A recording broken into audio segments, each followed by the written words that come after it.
Assalamualaikum semua, saya Fatin Alisha Amir binti Ahmad Sekedi dari Dungun Terengganu. Hari ini saya ingin memperkenalkan beberapa pantai yang menarik di perkampungan saya iaitu Kampung Kuala Abang. Sekarang, saya berada di Pantai Batu Pelanduk. Nama pantai ini dinamakan sebagai Pantai Batu Pelanduk kerana mempunyai batu yang besar dan unik yang katanya menyerupai seekor pelanduk.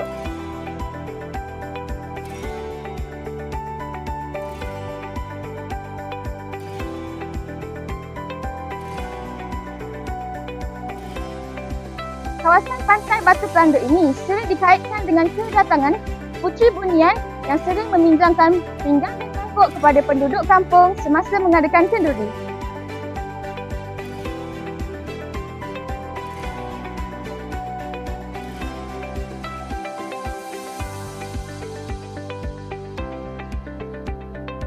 Sekarang kita berada di Pantai Tanjung Gara. Pantai ini merupakan salah satu pantai yang amat cantik di Kuala Abang. Di sini juga terdapat satu resort iaitu Tanjung Gara Resort yang sangat berprestij.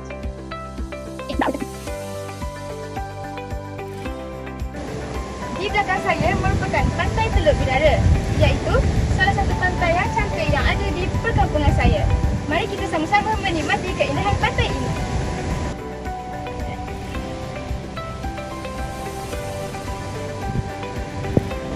Sekarang ini kita berada di pantai Kampung Seberang Lintasan di mana di sini banyak disediakan bangsal-bangsal untuk dijadikan tempat iadah bersama keluarga dan kawan-kawan.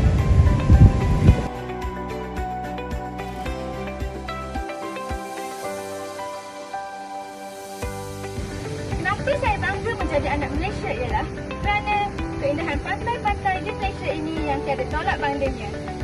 #Malaysia di mata saya. Bye!